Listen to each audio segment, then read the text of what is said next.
paano kaya kung makagawa tayo ng negosyo na hindi lang kami yung kumikita, hindi lang yung kundi yung para tulungan din sila kung paano sila aasenso sa kanilang buhay. That was the seed. No? Walang puhunan, walang connection, walang alam sa importation, pero meron akong vision that time. KPC started with 0 clients, 0 shipments, 0 idea on how to run a forwarding business. Pero isa lang ang pinanghahawakan ko. Kapag yung negosyo mo ay nakabase sa win-win situation or kung panalo ka, panalo din yung clients mo, sigurado lalago yun. So I immersed myself na nag-research ako, nakipag-usap sa mga suppliers, nagbasa kung ano-ano mga regulations. Hindi madali pero unti-unti may naniwala. Isang shipment, naging 5, naging 10 hanggang ngayon. KPC has served over 100,000 Filipinos nationwide. No? Especially nung pandemic, no? Yung panahon talaga na nawalan ng trabaho yung mga Filipinos, alam nyo naman siguro na pati yung kapitbahay nyo or yung nanay nyo nagtinda talaga no, ng kahit ano. No, parang yung online selling talaga that time, kahit sa Facebook man yan, gagawin nila lahat para kumita. Kasi nga, parang tumigil yung mundo eh. And that was the time na kami yung napuntahan ng mga clients na yung mga nawalan ng work. Tinuruan namin sila paano sila magsimula. And paano nila to gawin. And ngayon, marami po dun sa mga clients na yon, hindi na sila bumalik sa work nila. And naging successful na talaga sila sa kanila mga brands or businesses. No? So, and we're not just talking about shipments. No? We're talking about the businesses na yun ngayon. Dating maliit na yun, na ngayon meron na silang sariling office, meron silang sariling warehouses, and million yung benta nila. From tech gadgets to home automation, construction supplies, kitchenware, FMCGs. We've helped Filipino imports their product from Alibaba, and ngayon, syempre, yung Canton Fair, ngayon pwede nang pumunta sa China. So, basically, nagkakandak din kami ng mga tour na kung paano ba nila gagawin yun para sila makapag-source ng mga suppliers. So, from end to end talaga yung ginawa namin. No? And alam niyo po ba na isang taon na rin makalipas, ng unang beses kong nakatapak sa Dubai. No, pagdating ko doon, hindi ko maiwasang mapahanga. Yung sipag ng mga kababayan natin doon, iba yung dedikasyon nila, iba yung tiyaga nila. Alam nyo ba na yung mga kababayan natin doon, meron silang parang hierarchy, no? Parang pag sumakses na yung mga kababayan natin. Magsisimula sila dyan, yung room nila, bed space. No? Then sa susunod dyan, meron na silang tinatawag daw partition na. No? Parang isang unit yon pero sama-sama sila. Pero may sarili kang room. No? And then susunod doon, ay may mga flat. No? Yung grabe, yung ang dami ko nakausap na mga kababayan natin doon na ganun yung kwento nila na from bed space, ngayon may sarili na silang flat. And nakakatuwa na nagiging successful yung mga kababayan natin sa Dubai. No? And yun nga, doon ko naisip, paano kung dalhin natin yung KPC doon? No? Paano kung tulungan natin silang yung pagiging employment nila, maging negosyante rin sila sa Dubai. Kasi during yung mga interviews ko sa kanila, parang okay na sila dyan, gusto na talaga nila mag-settle abroad. And syempre, kapag tumanda na sila, magre-retire sila doon, syempre, mawawalan sila ng work din. And doon na dumaki talaga yung mga family nila eh. So parang goal talaga nila is magka-business doon sa Dubai. So doon ko nakita, no? After a month of planning and hard work, KPC Dubai is finally here. No? Same mission, same heart, same win-win vision. At naniniwala ako, sooner or later, masasabi din natin na daan-daan libo ang kababayang OFW sa Dubai ang naging milyonaryo rin dahil sa KPC. Hindi imposible kasi napatunayan na natin yan dito sa Pilipinas. Kaya ngayong panahon na para sa global na tagumpay ng mga Filipino. Dahil ang pagiging entrepreneur, hindi yan pinanganak, yan ay hinuhubog. Ako mismo ang nagpatunay niyan.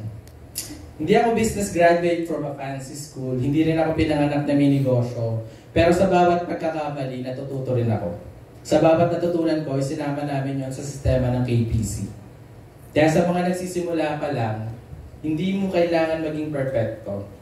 Kailangan mo lang namin matibay na why, at ang why mo dapat ay hindi lang para sa sarili mo, kundi para sa mas maraming tao.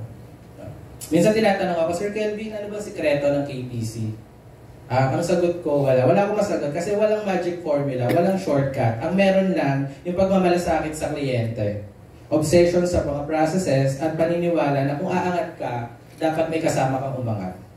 Kaya ang bawat na system na nilagay namin, mula sa sourcing, to inspection, to shipping, to delivery, lahat yan ginagawa para mas maging mapadali at maging mas mapabilis ang proseso para sa mga Pinoy entrepreneurs. No? So, tinuruan namin sila paano mag-start. Hanggang ngayon, sa sustainability stage, tinuturuan namin sila paano mag-handle ng finances nila. Kasi alam naman natin na ang sustainability ng business nakasalalay sa finance. Na maki-kick off mo yung business na yan, makakachamba ka. Pero kung gusto mo yan mag-sustain, kailangan meron kang strong na finance team. And maayos yung mga processes mo. Ayan. Ngayon, isa pa sa pinakamalaking milestone ng KPC ay pagsasama-sama natin na sa isang taong humubog ng sarili niyang tagumpay.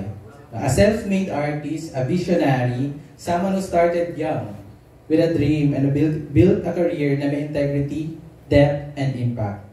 Para sa akin, si Daniel Padilla ay hindi lang artista. Isa siyang representation ng bawat Filipino na pinipiling araw-araw na pagbutihin ang kanilang craft. He is a symbol of discipline, growth, and passion. At yan din ang values ng KPC. That's why we're proud and honored to have him as a new ambassador of KPC Importation Services.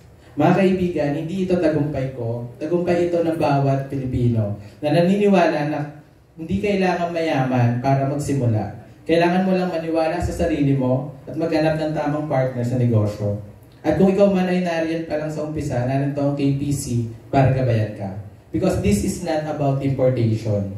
This is about transformation. From dreamers to doers to thriving entrepreneurs. Maraming salamat sa tiwala, suporta, at sa paniniwala sa KPC. Mabuhay ang negosyanteng Pilipino, ang mga OFW, at syempre, mabuhay ang KPC. Thank you po. KPC! Grabe yun! Nakakaupukaw damdamin. Ayan naman po. Maraming salamat once again to our dearest and fellow entrepreneurs. Good day to all of you.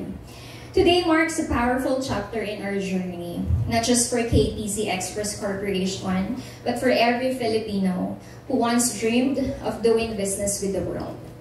When KPC was founded, our vision was bold but clear, to make international trade accessible to every Filipino, to allow even the simplest entrepreneur to bring in high-quality products from global markets, especially from the world's largest trade shows, and use those products to build thriving businesses right here in the Philippines. Through our services, we've helped over 100,000 Filipino importers import their items, not just for reselling, but for empire building. We're talking about multiple products from different industries, cutting-edge technologies, home automation, customer electronics, and electrical tools, home goods, kitchenware, furniture, lighting, and gift items, FMCGs as well, health and wellness, clothing, baby products, and more. From contractors importing construction supplies, to startup founders launching smart tech brands, to online sellers building beauty and lifestyle empires. KPC has been the partner in making their global dreams possible. And today, we can proudly say that thousands of Filipinos, multi-millionaires, were born through KPC. Not because they were born with capital or connections, but because they had grit and the hunger to learn and the courage to try. That's what sets us apart. KPC is not just a forwarding company. We are a bridge to international markets. We are a coach in your entrepreneurial journey. And most of all, we are a believer in the Filipino dream. And now, as we continue to evolve and inspire, and we welcome someone who perfectly embodies what KPC stands for. A man who more than a decade has committed himself to his craft. Someone who constantly challenges himself, redefining excellence, and lifts an entire industry with his influence. Daniel Padilla is not just a name. He is a brand of passion. He is a story of focus, consistency, and evolution. He is a symbol of what happens when you give it your all, even when no one's watching. just like our partners who started with zero knowledge in importation but ended up running massive brands in the Philippines. Danielle is a proof that when you pour your heart into your work, you grow, you inspire, and you thrive. And that's why we are incredibly proud to introduce him today as the new face and ambassador of KPC Express Corporation. Because like KPC, Danielle represents great growth and greatness. Maraming salamat po, and together let's keep building global dreams, one shipment at a time. And ladies and gentlemen, please help me welcome Danielle Padilla. All right! Palakpakan naman po natin, ladies and gentlemen, and also, just to run along to that, did you guys know we would like to congratulate Danielle Padilla, also our beloved ambassador, for winning Outstanding Asian Star from the recent Seoul International Drama Awards from the series Incognito. Palakpakan naman po ulit natin. Grabe naman talaga. It was a massive success. Massive success. And fresh kasama, accompanied by his manager, Luz Bagalaksa from ABS-CBN Star Magic. Na-miesta sila sa Barrio Fiesta naman sa London. Sa London ang papiging. Ang papiging nila ay sa London naman. Yeah. Grabe. Feeling ko may jet na pa itong mga to eh. Parang wala naman. Very fresh naman. Nagkape na kanina. Nagkape na kanina. Alright, thank you so much. Once again, we are now taking photos. We can go ahead and take photos. Alam mo, kaya naman si DJ ay very keen on accepting mga endorsement niya. From the last month na nag-renew kami ng contract with Don Macchiatos, magkakaroon siya, i-announce namin later saan yung mga franchise mga branches sa buong Pilipinas. Correct. And also pala, nabalitaan ko kay Cap, no, that he will also have US tour. Parang 5 shows ata in the US this, I believe September ata, or in September ba, no? September, Cap. Naku, antabayan na natin para na at lumipad. Sobrang busy. And merong teleserye in the Sa US din daw sila noon. Perfect. Okay. Napaka-demanding ni Rose Garcia Fabregas. Tatayo daw po tayo. Tayo daw po muna tayo. Very close na po sila. Oo. Tayo muna for Victoria. Ayan. Signing. Ayan.